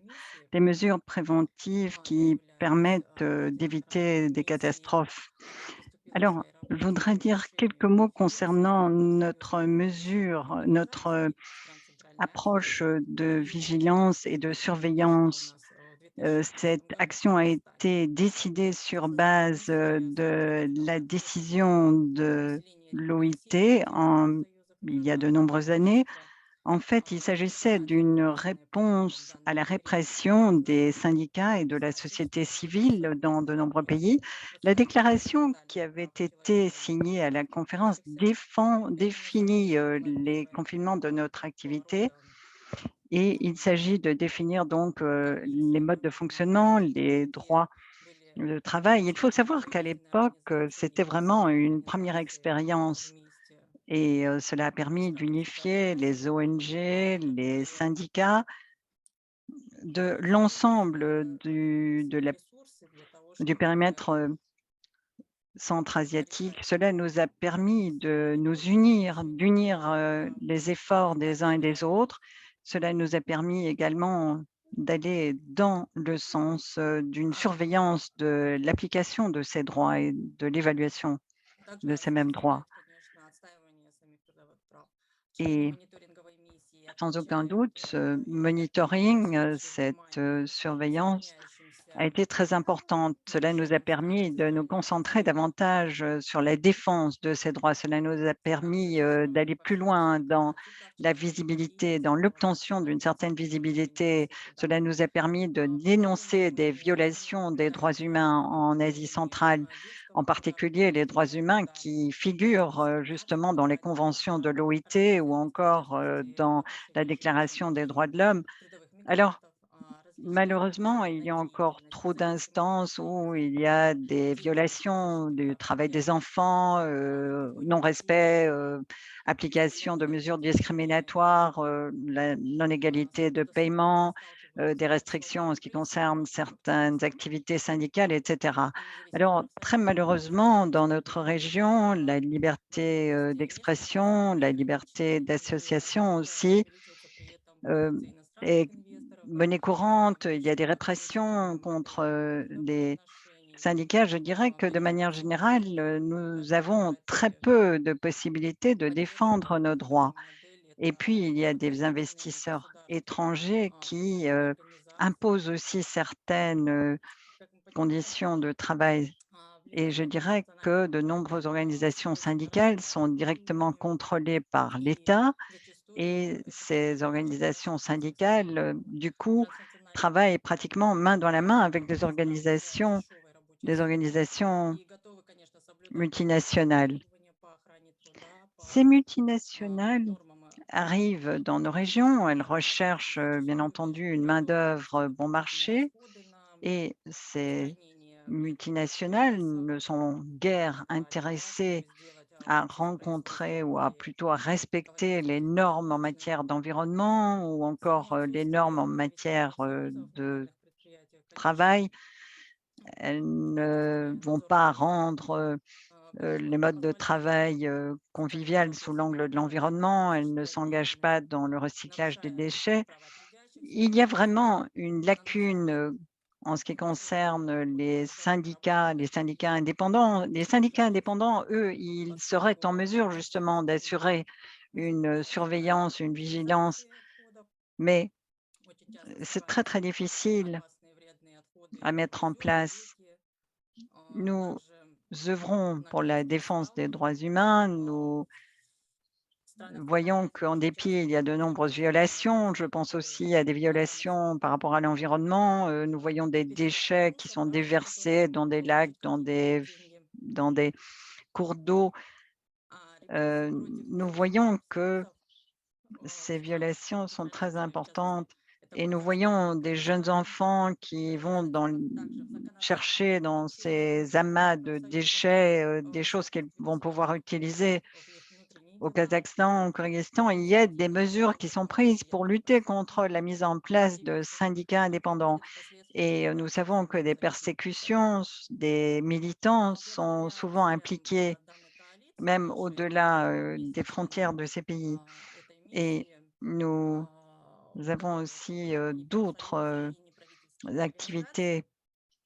Alors, grâce à nos activités de surveillance, de monitoring qui permettent de réunir certains syndicats, nous avons été en mesure de lancer diverses campagnes de solidarité. Et petit à petit, on voit apparaître des initiatives législatives. Bon, au départ, ces initiatives législatives étaient dirigées contre la mise en place de syndicats indépendants, mais entre-temps, il y a des campagnes afin que soient créés des syndicats indépendants et des efforts sont faits pour défendre ceux qui ont été persécutés. Alors, je tiens à remercier tous ceux qui ont apporté leur soutien, les industrioles, les différents syndicats, les organisations internationales, européennes et autres syndicales. Nous sommes très reconnaissants à ces différents partenaires. Alors, heureusement, nous avons la possibilité d'échanger des informations concernant nos expériences à l'occasion de conférences telles que celle-ci, mais notre organisation intitulée Birgu Kyrgyzstan sert de plateforme, sert de forum, permet de recueillir des informations, permet d'accumuler des données concernant la violation des droits humains et nous préparons bien entendu également des informations et des rapports à l'intention de l'Organisation internationale du travail et l'OIT prépare des rapports sur base de l'information que nous fournissons. Alors, de manière générale, nous avons des interactions très efficaces également avec d'autres syndicats. Nous prêtons une assistance mutuelle. Nous travaillons par exemple à l'élaboration de plaintes à soumettre à l'ONU en ce qui concerne les violations des droits syndicaux ou des violations de droits humains. Et grâce à cette expérience, grâce à ce travail en commun, cela nous permet d'avoir plus de poids et de faire pression dans nos régions respectives. Cela nous permet aussi de mettre en lumière quelles sont les revendications et nous sommes confiants, les syndicats indépendants vont pouvoir jouer un rôle significatif et important, nous rendant beaucoup plus importants. Et je suis totalement d'accord avec ce qu'ont dit d'autres camarades.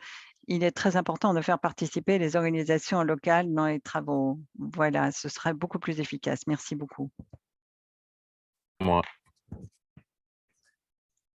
Merci beaucoup, Markaba, pour ces paroles. Et j'ai reçu, en tout cas dans le chat, nous avons reçu quelques questions. Avant de donner la parole peut-être à Eduardo ou à Usnu, je vais peut-être les lire, comme ça tous les intervenants peuvent y réfléchir d'ores et déjà. Si, donc la voilà. question, c'est comment se positionne-t-on en tant qu'organisation syndicale pour enfin peser et agir concrètement sur ce système néolibéral dont nous constatons l'échec? Les plateformes communes sont un début de réponse, mais trop lente. Quelles propositions pouvons-nous soumettre à nos organisations respectives qui hésitent souvent par peur de se perdre ou de se faire récupérer? Et c'est parfois un problème réel. Voici la première question. Et la deuxième, un peu plus courte, c'est une question, est-ce que la pandémie a-t-elle accéléré, élargi la constitution de vos alliances? Voilà pour les questions. Je passe directement la parole à Eduardo et je reviendrai vers vous si vous avez des réflexions sur ces questions ou sur les interventions de vos collègues. Eduardo, adelante. Sí, muchas gracias, queridas y queridos compañeros. Merci, chers camarades.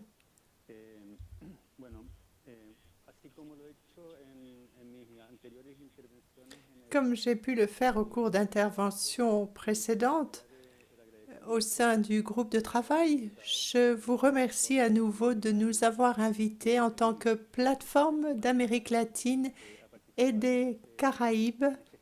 Merci de nous permettre de participer à cet espace syndical alors que nous ne sommes pas une organisation de syndicats. Nous sommes une plateforme multisectorielle. Eh bien, à la suite de la pandémie, et tu as posé plusieurs questions, c'est pendant la pandémie que cette plateforme a été créée avec des organisations nationales et internationales de la région d'Amérique latine et des Caraïbes. Après ce qui s'est passé au Chili pour la révolte antisociale, pour la révolte du peuple chilien. Et c'est là qu'a germé ce besoin d'avoir un espace régional pour réfléchir à la manière dont nous pourrons faire face à cette crise de l'environnement global dans la perspective de lutte contre le néolibéralisme pour une transformation systémique. Dans cette plateforme, qui depuis ces quelques mois d'existence a pu déjà se transformer et devenir une référence de la lutte pour la justice climatique, nous voulons vous renouveler notre invitation. Nous invitons le monde syndical, le monde des travailleurs et des travailleuses, et nous invitons toutes ces organisations à s'inscrire dans ce mouvement. Dans le cadre de la discussion que nous avons maintenant, nous souhaitons souligner les éléments qui sont exprimés dans le document fondateur de notre plateforme. Et nous y avons réfléchi pendant plusieurs mois avant de créer cette plateforme. Nous nous sommes mis d'accord sur le diagnostic et sur la stratégie, ce qui allait ensuite guider l'action de notre plateforme. Tout d'abord, le constat de l'échec fracassant des négociations internationales pour faire face à la crise du climat, échec également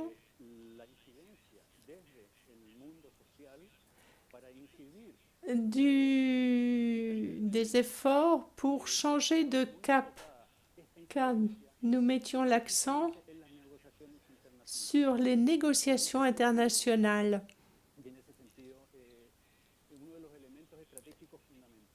Et dans la stratégie de notre plateforme que je vous représente aujourd'hui, il faut la dimension des territoires.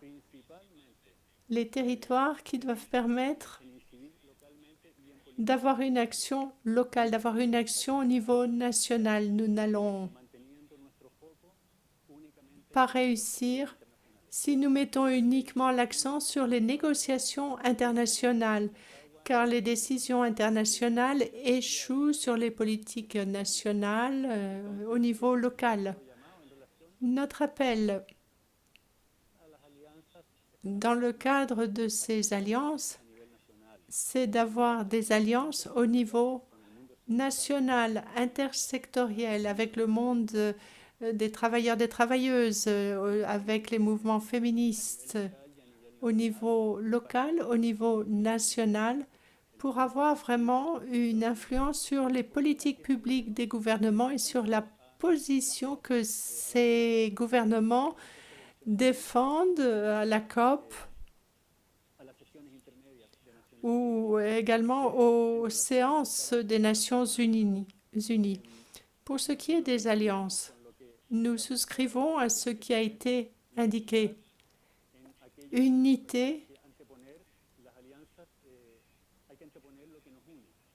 Unité avant tout. Il faut souligner ce qui nous unit, mais il faut également savoir qu'il y a différents niveaux lorsqu'on parle d'alliance stratégique ou lorsqu'on parle d'alliance tactique à court terme.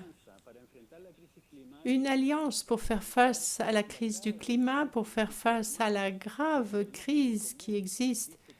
Et si le diagnostic commun nous montre qu'il faut un changement structurel de la société, cette alliance doit être stratégique. Elle ne peut pas se limiter aux questions tactiques, car pour réussir dans des initiatives à court terme, il n'y aura pas forcément comme résultat un changement de la structure dont nous avons besoin. Donc nous devons nous allier avec certaines ONG internationales, mais si elles n'ont pas comme objectif de changer la structure de la société lorsqu'elles sont financées par les multinationales ou lorsqu'elles sont financées par des mécanismes de marché qui ne défont pas, mais au contraire renforcent le système néolibéral, c'est du court-termisme et cela représente une régression de nos objectifs à long terme de changement structurel de la société dont nous avons besoin pour faire face à la crise du climat, mais également à l'autre grande crise que traverse l'humanité. Voilà pourquoi j'invite les organisations syndicales de la région d'Amérique latine à poursuivre le dialogue, à jeter des passerelles avec nous et même à s'inscrire dans cette plateforme d'Amérique latine et des Caraïbes pour lutter contre le changement climatique. Merci. Muchas gracias, Eduardo. Il est, si je ne me trompe pas, bientôt 17h15, donc il nous reste environ 15 minutes pour cette table ronde. Donc, nous avons encore une demande d'intervention de Turquie et une question du public. Je demande aux autres panélistes, particulièrement les voix féminines, de voir s'il y a une volonté de réagir, d'amener des éléments de conclusion et voilà, et d'alimenter, disons, nos questionnements pour les prochaines étapes de ça. Donc, en avant, Husnu, et ensuite, nous passerons à Mathieu. Bonjour, chers amis. Je représente notre plateforme, l'Union pour l'écologie, qui regroupe, comme je l'avais déjà dit au cours de la première réunion de notre groupe de travail, une soixantaine de plateformes, d'associations et de mouvements pour l'écologie. Notre point commun, c'est-à-dire le point qui nous unit, c'est être pour l'écologie, pour la sauvegarde des systèmes écologiques et la biodiversité, le faune, le flore, les droits de l'homme, la démocratie, la justice et la paix. Et je dis ça, je pense que tous nos amis qui sont présents ici, ils sont au courant de ce qui se passe plus ou moins en Turquie, c'est-à-dire la répression contre toutes sortes d'oppositions, et qui a été accrue surtout en particulier au cours de la pandémie. Mais cela dit, je vais essayer d'être court, on n'a pas assez de temps. Comme on avait constaté lors de nos réunions préparatoires du groupe de travail, trop de secteurs syndicaux n'ont pas un discours fort sur les questions environnementales. Alors donc, c'est un constat, à mon avis, très important, ce qui exige donc l'intervention encore plus efficace des organisations syndicales. Sans quoi, et une mobilisation pour la sauvegarde de la nature n'est pas, je dirais, pas possible, et peut-être, mais ce n'est pas à négliger. Donc, ça fait partie aussi du but de notre groupe de travail, je pense, et du forum.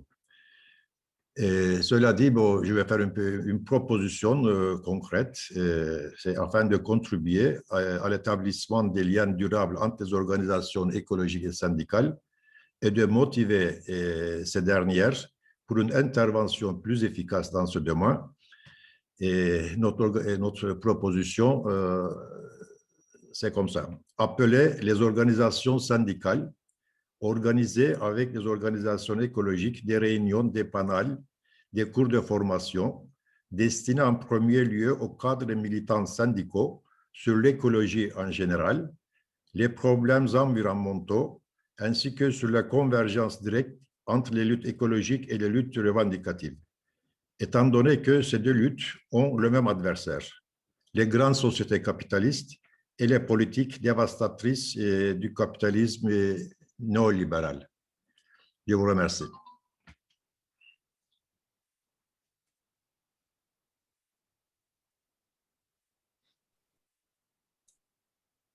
Merci beaucoup, Nu, de ton intervention. Voilà, nous arrivons bientôt. Ah non, il nous reste encore un quart d'heure, donc j'invite chacun, chacune, éventuellement, à ressortir un point qui l'a fait réagir ou qui l'a impacté dans la discussion très dense que nous avons eue aujourd'hui. Et sachez que suite au forum, on regroupera en effet le matériel disponible, notamment cette vidéo, puis les synthèses que vous trouvez déjà sur le site du forum. Donc, je propose que les intervenants et intervenantes fassent part de leur volonté de faire un mot conclusif. Et je donnerai la parole à chacun et à chacune d'elles, si possible des interventions plus courtes peut-être, et en ayant peut-être dans l'esprit l'idée de perspective, de suivi. Nous savons que les coalitions continuent à fonctionner, notamment autour de la préparation de la COP26.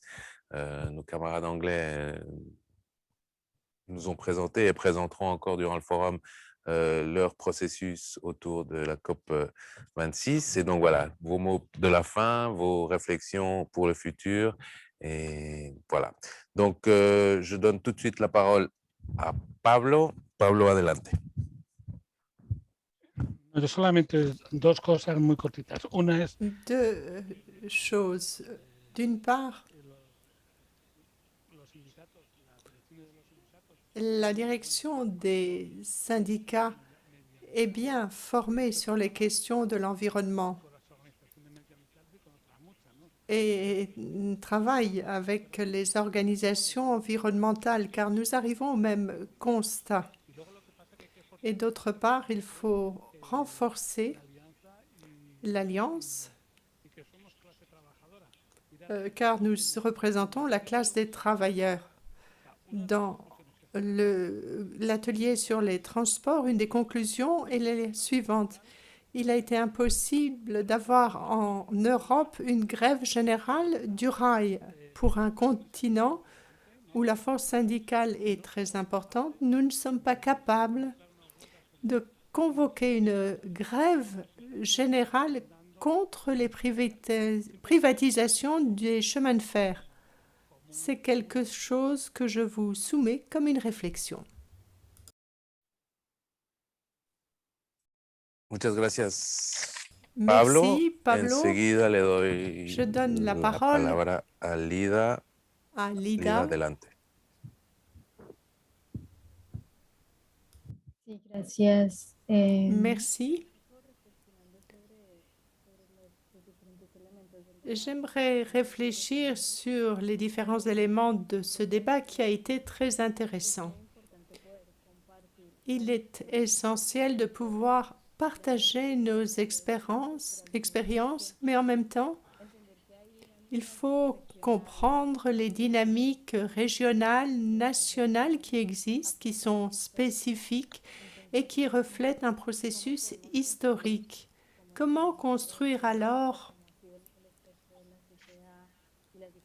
comme l'ont fait la CSA pour la journée, comment construire cette unité dans la diversité en reconnaissant ces spécificités dans les manières d'agir, mais en trouvant le moyen de construire quelque chose. Je crois que cette reconnaissance des processus historiques est essentielle pour créer cette confiance. Ce n'est qu'ainsi, qu'en tenant compte de cette trame historique, que nous pouvons faire face aux assauts actuels. Il y a des différences, certes. Il y a des manières de construire différentes. C'est difficile, mais vers l'avenir, dans le cadre de la proposition de Sébastien, nous avons ce parcours historique qui nous permet de faire face à ces assauts de plus en plus forts du capitalisme.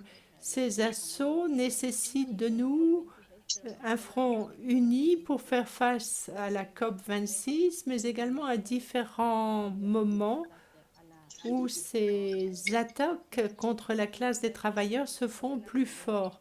Et j'aimerais évoquer le sujet de la pandémie à cet égard, car la pandémie découle de la crise de la santé, mais dans cette consolidation de nos alliances, la pandémie nous a permis de valider que notre lecture sur les droits, sur le rôle de l'État, eh bien, nous avons pu valider notre réflexion. La pandémie a exacerbé les problèmes qui existaient déjà. Nous avons donc une confirmation que notre lecture était correcte. Il y a eu ce qui nous a permis de continuer. Et aujourd'hui, nous devons définir de nouvelles formes de mobilisation, d'action de façon créative. Nous ne pouvons pas toujours être en masse dans les rues, dans la rue, mais nous avons pu continuer à construire à partir de cette discussion de notre modèle et ensemble, nous essayons d'apporter une réponse dans chacun des pays, dans chacune des régions, dans chacune des sous-régions. C'est quelque chose que nous avons réussi à faire dans le sillage de la situation créée par la pandémie, car nous avions justement cette unité de classe qui est fondamentale. Il est essentiel d'avoir cette perspective de classe qui nous a permis d'arriver jusque-là, d'avoir ce processus historique, et nous pouvons assurer la continuité par rapport aux années qui viennent. Muchas gracias, Lida. Merci, Lida. Camarades, si cela vous convient, Patrick et Diti, j'ai oublié la question de Mathieu. Donc, je ne sais pas si c'est une question ou une proposition. Et donc, Mathieu, 2 minutes, si c'est possible. Merci, Mathieu.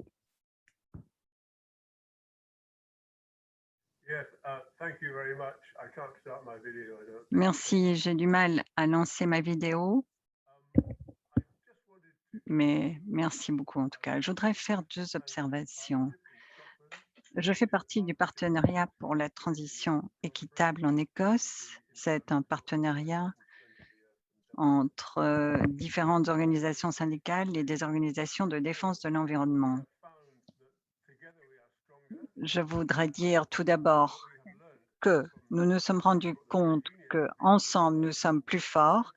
Et côté syndicat, il a été possible de tirer des enseignements concernant les environnementalistes, c'est-à-dire ce qu'il en est de la planification en ce qui concerne la protection de la planète, et les défenseurs de l'environnement ont pu tirer des enseignements des syndicats. Alors, je dirais qu'ensemble, nous sommes plus forts et nous avons davantage d'impact sur la politique écossaise. Et je vois maintenant les syndicats qui prennent la parole et qui défendent la transition juste. Alors, de manière générale, nos camarades nous ont épaulés en ce qui concerne des différents contentieux, en ce qui concerne, par exemple, des éoliennes en mer. Enfin, cela a été très intéressant de travailler ensemble. Et puis, je voudrais aussi réfléchir à la manière dont les syndicats peuvent essayer d'appuyer les revendications des défenseurs de l'environnement lorsqu'il s'agit de mettre en place une transition équitable. Alors, ma question serait aussi de poser la question suivante. Comment est-ce que la transition équitable est incluse dans les demandes, dans les revendications des syndicalistes? Qu'en est-il de l'avenir neutre en carbone? Est-ce qu'il est pris en considération par les syndicats? Et il s'agit bien entendu d'efforts qui sont préparés à l'approche de la COP26, comme vous le savez, qui se tiendra à Glasgow. Alors, nous avons organisé des séances d'information en ce qui concerne la justice climatique, mais sous l'angle des syndicats. Et c'est très important, car vous savez, la plupart des sujets qui sont évoqués lors d'une COP ne sont pas véritablement des sujets qui sont abordés par les syndicats, mais il faut également inclure la dimension syndicaliste pour tous les sujets qui seront traités au niveau de la COP. Et je vous remercie beaucoup de ces Merci beaucoup, informations. Mathieu. Ce que je vais proposer aux deux dernières interventions, puisque je vois que c'est Patrick et Diti qui vont conclure cette importante session, je me demandais si on peut donner rapidement la parole à la participante Awa, comme ça personne n'est laissé de côté. Donc, modération, est-ce que c'est possible? Rapidement.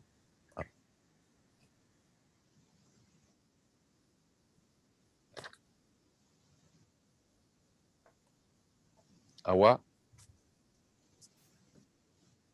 Awa, tu peux parler maintenant. Hello, good afternoon.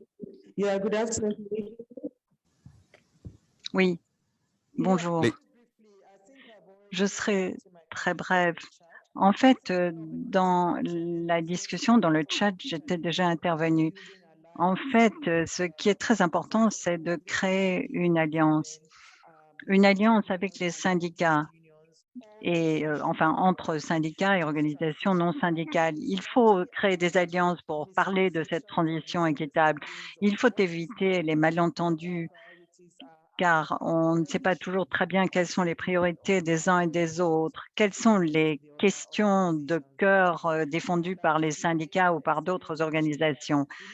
D'après ma propre expérience, il apparaît clairement qu'il faut avoir davantage d'interactions, il faut travailler ensemble, il faut briser la glace, il faut commencer à travailler ensemble, trouver des terrains communs, il faut mieux comprendre nos différences, ce qui nous rend uniques.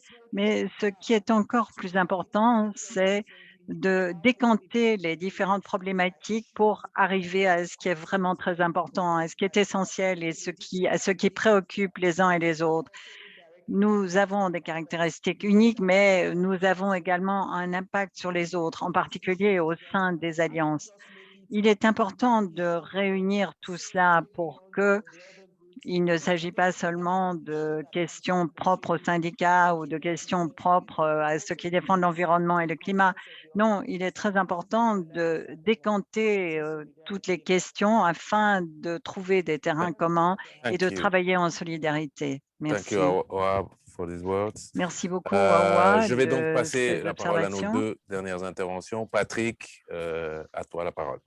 Merci beaucoup, Sébastien. Merci beaucoup pour toutes les questions. Mathieu, la réponse courte est oui à tes questions. Est-ce que c'est intégré dans nos plans? Mais ça serait trop long à expliquer. Mon courriel est dans le chat. Si tu veux qu'on discute par la suite, ça va me faire plaisir. Je pense qu'à la base, moi, ce que je retiens, c'est qu'il faut consolider nos racines syndicales. C'est drôlement important. Travailler avec la base.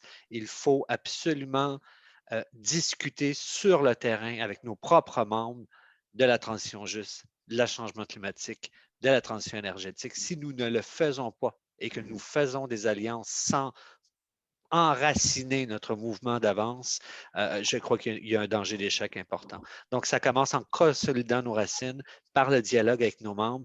Et pour ce qui est de nos alliés dans cette lutte-là, je crois qu'il est important de faire comprendre que les décisions concernant les travailleurs doivent se prendre avec les travailleurs et non pas pour les travailleurs. Et il y a une nuance entre les deux. Parce qu'avec les meilleures intentions, ce que nous entendons souvent, c'est on a réfléchi, on a fait un forum et on croit que pour les travailleurs, c'est ce qui serait le mieux sans jamais leur adresser la parole.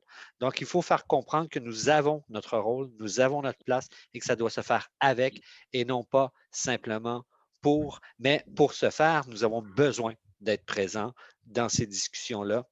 C'est le cas, par exemple, dans les hydrocarbures. Il y avait le camarade de 350 ORG dans la session précédente qui disait « Oui, mais comment concilier la fin de l'industrie des hydrocarbures et la question des emplois? » C'est en discutant et en planifiant avec les gens qui subissent ces effets-là et qui sont à l'intérieur et de planifier des étapes avec eux, c'est la seule solution. Et en terminant, il faut tout le temps garder en tête, et c'est le combat que nous devons faire pour ne pas justement nous isoler, de reconnaître que c'est une action syndicale, la lutte au changement climatique, de retomber sur nos pieds, d'utiliser ce que nous connaissons le mieux, notre expérience, nos outils, et nous avons notre place dans cette lutte. Merci.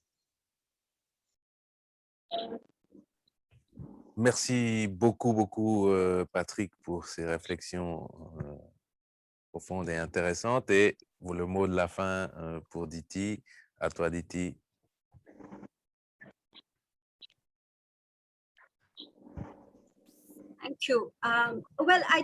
Merci beaucoup. Je voudrais dire 2 mots. Lorsqu'on parle d'alliance, il est également très important de se rendre compte qu'il faut surmonter les fossés, etc. Mais il y aura toujours des différences lorsqu'on crée une alliance. Il subsistera toujours les problèmes ou les dissensions politiques. Par exemple, si la justice climatique est recherchée, si on essaye de lutter contre l'exploitation sur le lieu de travail, à moins de véritablement s'attaquer aux raisons originales, nous allons échouer. Et c'est précisément sur ces éléments fondamentaux que nous devons construire nos alliances. Et il est vraiment essentiel de travailler à la réalisation des alliances sur un socle qui soit robuste. Et sinon, les alliances échoueront. Il faut être très clair quels sont les objectifs que nous poursuivons, contre quoi nous essayons de lutter. Si nous essayons simplement d'aboutir à des solutions rapides en travaillant ensemble et en essayant de combiner nos efforts, cela n'est pas une bonne recette de succès, car nous risquons d'avoir un impact négatif à la fois sur le climat et sur les conditions de travail. Donc, il convient d'identifier les terrains communs.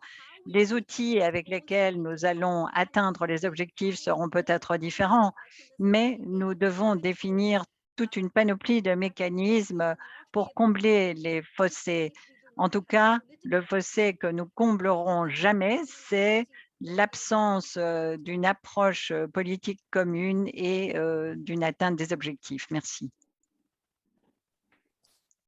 Merci beaucoup, Diti, pour ces paroles fortes, et je retiendrai l'importance de la perspective politique dans la construction d'alliances et l'essentialité de l'ancrage, notamment syndical pour les syndicats, auprès des travailleuses et des travailleurs pour rendre cette coalition effective et puissante. Donc voilà, nous sommes arrivés au terme de cette discussion qui a été très intéressante pour moi, très dense, beaucoup de propositions, beaucoup de réflexions. Je crois que c'est quelque chose qui mérite de continuer cette réflexion. Les coalitions se développent aussi, ont une propre dynamique. Peut-être nous pourrons faire le point d'ici quelques mois sur vos différentes participations, mais je pense que l'ampleur de la tâche qui est devant nous avec cette crise climatique que nous vivons a montré l'importance de ces coalitions et d'en discuter franchement avec toutes les difficultés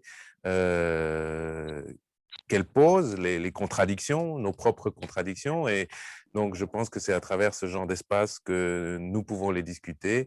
Et je souhaite que prochainement, nous puissions nous revoir pour en discuter. Donc, pour terminer, voilà les remerciements nécessaires et sincères pour d'abord les panélistes, pour leur participation, leur engagement dans cette table ronde, les participantes, les participants qui amènent toujours des questions pertinentes et des vues parfois qui alimentent, disons, le débat, et remercier évidemment l'interprétariat pour sa flexibilité et son professionnalisme, et toutes les équipes ici à la CGT qui nous accueillent et nous chouchoutent.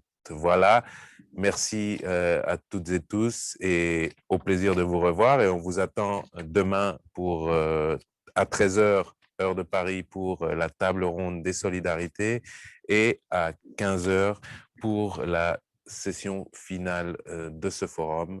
Et bienvenue à toutes et tous, et passez le mot, et à demain. Bonne soirée à tous, bonne journée, bonne nuit.